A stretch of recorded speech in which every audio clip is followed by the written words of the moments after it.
అవుతూనే ఆలస్యం అవుతూనే మనందరికీ కూడా క్లియర్గా తెలుసు.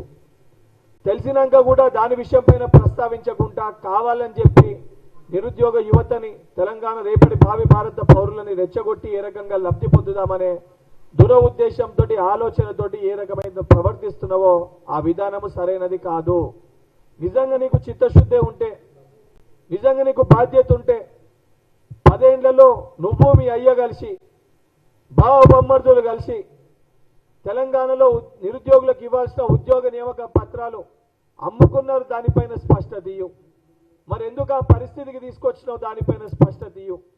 దానిపైన మాట్లాడకుండా సిగ్గుశరం లేకుండా తెలంగాణ ఏదో మీ గడి, మీ అయ్య ఏదో రాజు, మీ అయ్యకి నోటీస్ ఇవ్వద్దు, నీకు నోటీస్ ఇవ్వద్దు, మిమ్మల్ని విచారణ చేయొద్దు, మిమ్మల్ని విలువద్దు అని చెప్పి ఈరోజు మీ సొంత చెల్లె మిమ్మల్ని అంటుంది మీది రాచరక పాలన అని చెప్పని.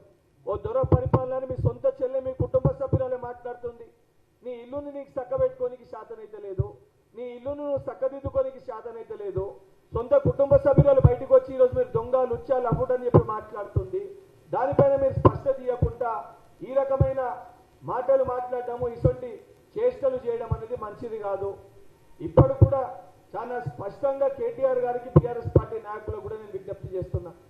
తెలంగాణ రాష్ట్రంలో నిన్ననో ఇయ్యాలనో టీజీపీఎస్సీ కూడా ఎంతమంది నిరుద్యోగులు ఉన్నారో 1 టైం పాస్వర్డ్ తోటి మీరందరూ కూడా రిజిస్టర్ చేసుకోవాలని చెప్పి పిలుపునివ్వడం జరిగింది.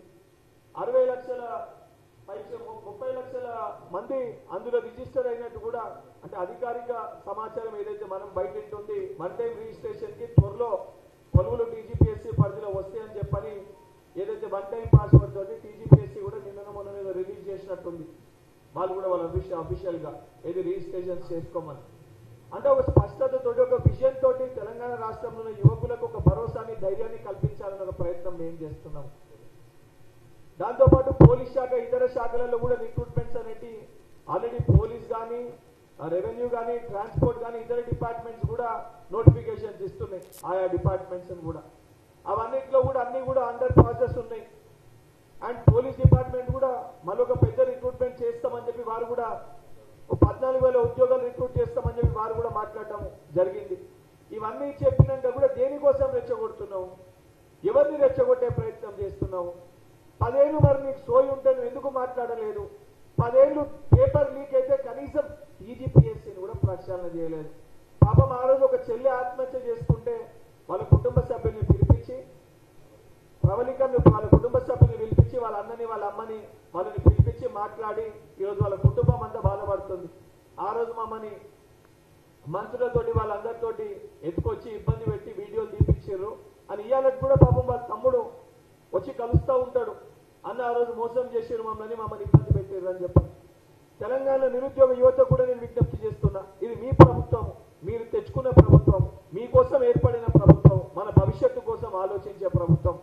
ఒక మంచి ముఖ్యమంత్రి మనకున్నారు, ఒక విజనరీ లీడర్ మనకున్నాడు. గతంలో కేటీఆర్ ఏం ప్రమోట్ చేస్తుండే తెలంగాణ రాష్ట్రంలో? డ్రగ్స్ ని అమ్మే వాళ్ళు కేటీఆర్ దోస్తులు, డ్రగ్స్ ని సేవించే వాళ్ళతోటి కేటీఆర్ దావత్ చేసుకునేటోడు. ఈరోజు మన ముఖ్యమంత్రి గారు విదేశాలకు వెళ్ళి ఎంత చదువుకున్నా ఇంకా చదువుకోవాల్సిన అవసరం ఉంటుంది, చదివే ప్రాధాన్యత అనే దిశగా ఈరోజు ఒక మెసేజ్ ఇచ్చే ప్రయత్నం చేస్తారు. క్రీడలు ముఖ్యము, మద్యానికి దానికి బానిసలు కావద్దు, క్రీడలు ఆరోగ్యానికి ముఖ్యమని చెప్పి మెస్సీ గారితో ఫుట్బాల్ మ్యాచ్ ముఖ్యమంత్రి గారు ఒక స్పిరిట్, ఒక ఇన్స్పిరేషన్ తెలంగాణలో యువతకి ఇవ్వడం జరిగింది. ఇవన్నిటినీ జీర్ణించుకోలేక తట్టుకోలేక ఈ దొంగలు మాట్లాడుతున్నారు. ఈ దొంగలు 10 ఏళ్ళు మన పట్ల ఏ రకంగా వ్యవహరించారో మనం ఒకసారి ఆలోచించాలి. ఈ దొంగల మాటలు నమ్మితే మన పరిస్థితి ఏ రకంగా ఉంటే మనం ఆలోచించాలి. ఇది మీ ప్రభుత్వము, తప్పనిసరిగా అతి త్వరలో ఇవన్నీ డిపార్ట్మెంట్ సంబంధించి ఆ రిజర్వేషన్స్ దానిపైన కూడా మాట్లాడి నెక్స్ట్ బడ్జెట్ సెషన్ లోపల తప్పనిసరిగా సంపూర్ణ విశ్వాసం నమ్మకం నాకుంది ముఖ్యమంత్రి గారు ఈ ఉద్యోగాల పైన ఒక భారీ ప్రకటన తప్పనిసరిగా చేస్తారు. అండ్ ఏ సమయంలో ఏ రకంగా వస్తుంది కూడా స్పష్టత ఇస్తారు. ఈ దొంగల మాటలు నమ్మి వీళ్ళ మాటల్లో పడి మీరు మీ సమయాన్ని వృధా చేసుకుంటే నోటిఫికేషన్లు వచ్చినాక చదువుకోలేదని చెప్పి బాధపడితే మీరు ఉద్యోగ అవకాశాన్ని కోల్పోయే పరిస్థితి ఉంటుంది. కాబట్టి తెలంగాణలో యువకులకి ఏదైతే రేపటి తెలంగాణ భావి భారత పౌరులకు నేను ప్రతి ఒక్కరికి పేరు పేరున విజ్ఞప్తి చేస్తున్నా. వాళ్ళు ఏదైతే మాటలు చెప్పి మా హయాంలో ఇచ్చిన నోటిఫికేషన్, మా హయాంలో పెట్టిన ఎగ్జామ్లు అంటే మరి మీ హయాంలో ఇచ్చిన నోటిఫికేషన్, మీ హయాంలో పెట్టిన ఎగ్జామ్లకి మరి నియామక పత్రాలు ఇవ్వడానికి ఏం అడ్డం వచ్చింది? ఎందుకు ఆ రోజు మీకు ఇచ్చే సోయి లేకుండే, ఎందుకు ఇవ్వాలనే ఆలోచన మీకు లేకుండే?